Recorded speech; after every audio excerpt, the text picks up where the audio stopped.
Великая дочь бурятского народа, навеки любимая актриса.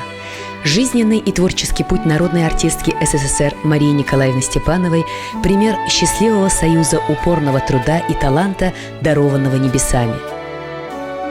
Мария Николаевна посвятила Бурятскому драматическому театру 45 лет, придя в него еще юной 15-летней девочкой-студенткой.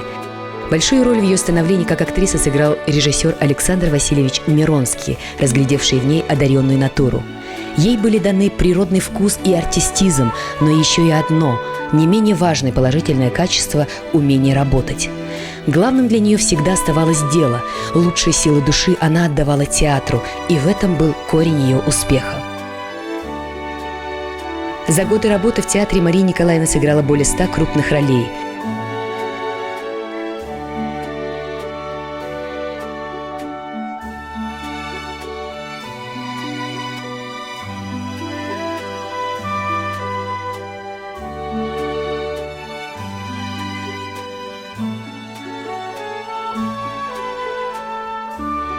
Нежная и мужественная Дездемона в Отелло Шекспира.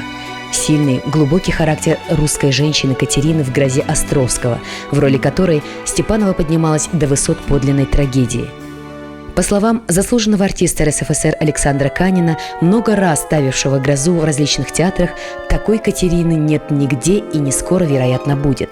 Проникновенный образ простой женщины, потерявшей в молодости мужа, 2 сыновей и ослепшей в результате несчастного случая в мелодраме Хацанамсараева «Ключ счастья». Через 28 лет большой хирург возвращает ей зрение, им оказался один из ее сыновей. Игра Марии Степановой в этой роли стала украшением спектакля.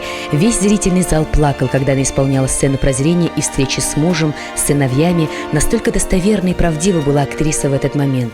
Все эти сценические создания Марии Степановой отмечены печатью тонкого и умного мастерства, большого обаяния и человечности. Мы смотрели ее игру и ловили каждое движение. Настолько выразительной была ее игра, вспоминают современники. Мария Николаевна сыграла несколько крупных киноролей. В 1958-1959 годах Свердловская киностудия снимала фильм «Парад таежного подснежника», где она сыграла жену бурятского кулака. В 70-е годы Мария Николаевна снялась в 2 фильмах о жизни народов Севера. На Свердловской киностудии в ленте «Только вдвоем» в роли жены оленевода и на Ленфильме в картине «След Росомахи», где сыграла роль пожилой чукотской женщины, матери героя фильма.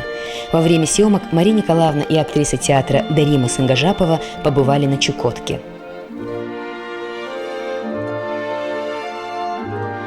Своим творчеством, мастерством, служением искусству кавалер ордена Трудового Красного Знамени, заслуженная артистка Бурятской ССР, народная артистка Российской Федерации, народная артистка СССР Мария Николаевна Степанова навечно вписала свое имя в историю бурятского театрального искусства.